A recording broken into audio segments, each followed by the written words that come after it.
you know are very vulnerable, owing out of this incident and others you are aware, that you can propose these families or children to affordable housing so that they can become beneficiaries and they can have places to live, other than having been evicted and having gone through these, otherwise it doesn't make sense to have affordable housing, and then you as a governor, you are not able to propose some people there who you know are very vulnerable. That's a very good idea, actually. I like that.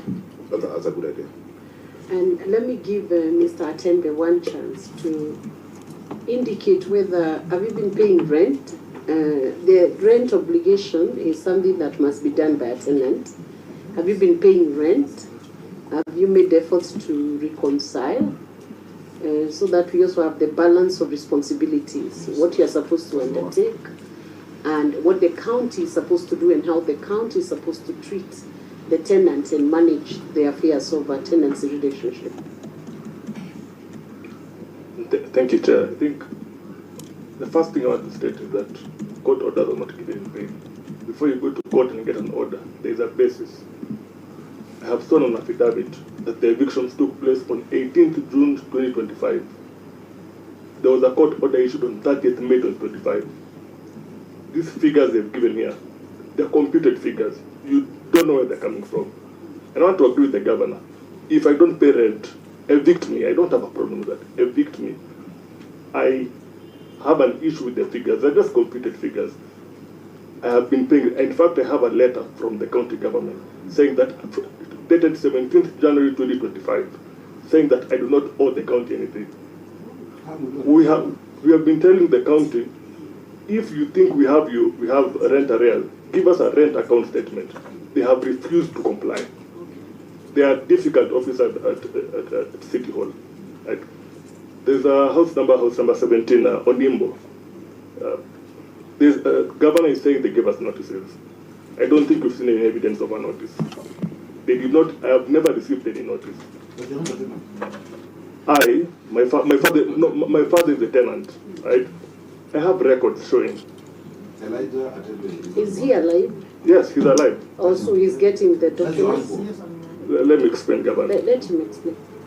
My uncle was the initial tenant, right? Once he left, he passed on the tenancy rights to my father, and the county is aware of this. Since they know they send rent invoices. Who do they send the rent invoices to? My father, Simon Atebe. So by that you know there's a contract. Okay. Why would they be sending rent invoices to his telephone number? And he pays. So I think, Mr. Atebe, one of the issues you might need to do is reconcile. And the governor is here now, so there is no hiding anymore. He's the top at the county, so we can't say that the officers have refused. Now there is no refusing anymore. The statement has to be served. Yes. Governor, you see the problem. The problem is, why do these matters have to come to the Senate before you can agree to sit down with the tenant? You know, this is what breaks our hearts. But is he Senator? Just a minute. Yeah. It's not the first time. Sometimes it's not the first time. We went through this same process with Sam Gashago. Just have the guy over at City Hall direct the officers to do the reconciliation. They have been doing that. If there are payments, he also has records and can show that he has paid. You have rent statements. This is surely, Chair, that we require our governor to come to the Senate to tell him to sit down with his tenant. It's very unfair to us in terms of even utilization of our time. Yeah. And secondly, Governor, you know, sometimes I look at you when you're speaking. I really get impressed sometimes at how you just gloss over very serious issues. Like what? Like court orders being disobeyed by your officers, and you just say, oh, it's a terrible thing that happened in Woodley. Please, Governor, as a generation, you see, you have said yourself that there are people that you found there who are older than all of us. They started working for Kanjo years before we were born. They have a culture problem. But please, let's not gloss over some of these things. If somebody has gone to court and rightly obtained an order, you have to inculcate in your officers these values of respect for court orders. That is what the country of rule of law demands. Stop the eviction just for 2 days. I mean, and eventually you won the case anyway. So it is not okay for some of us when you gloss over some of those issues. Maybe it's my language. I should, Yes. I should show. Please, just the way that you took responsibility. And thirdly, Governor, you have powers because you are the executive head of the county. When there are serious complaints about some of the officers, like this Lydia Mathia, for years, Governor, you know the complaints you had, even from the way she was running the public participation for the regeneration program. I told you personally that I have a problem with her. And there were complaints from Woodley to Lumumba Estate to Jericho about one officer. That's why she's no longer the chief officer. That's what I'm saying. It took too long. She has got so much pain. Just, you have the executive power. Whenever you see these complaints, because they come from a place of genuine concern, take administrative action on her. And she, I don't know how you are saying we can read Tony is a good man. That is there.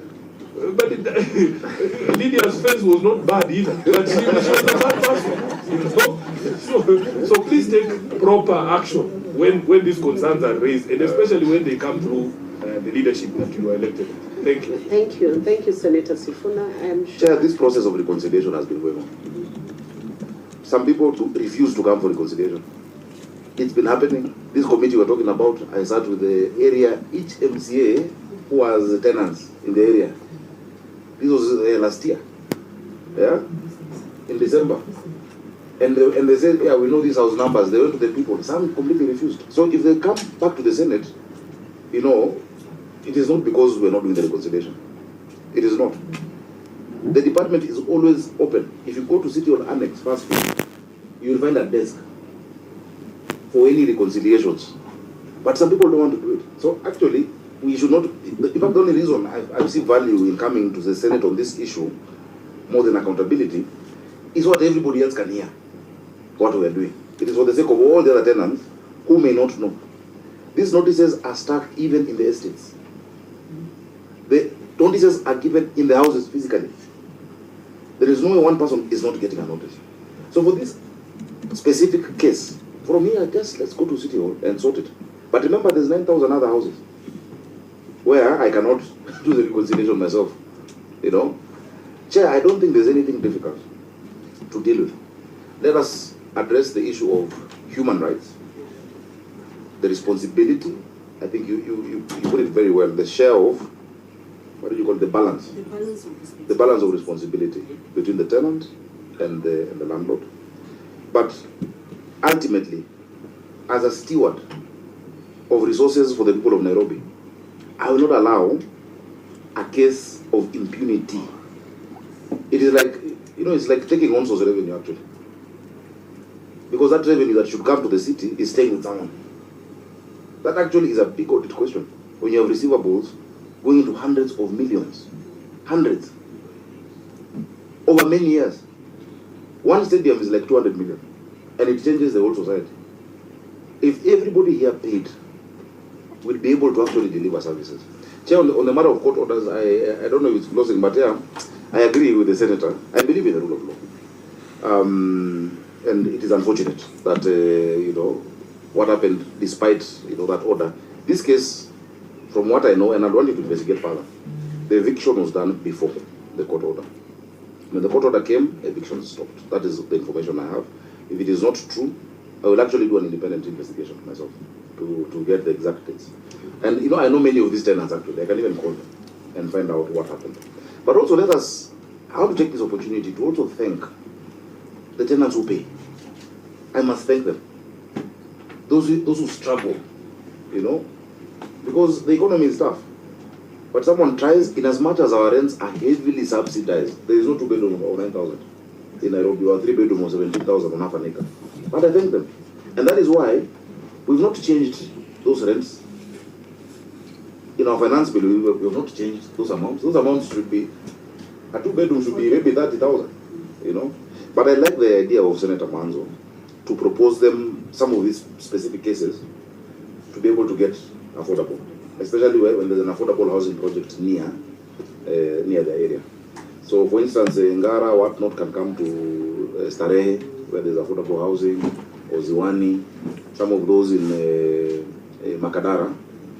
We can put them in, we're doing affordable housing in Bahati, and also in Makongeni, where there was the railway estate. I think that is a brilliant idea. Yeah. So It's very I'm progressive. grateful, Chair. Thank you. I think we have now had the governor. You have something, Mr. Temple? Yes, I wasn't done. I think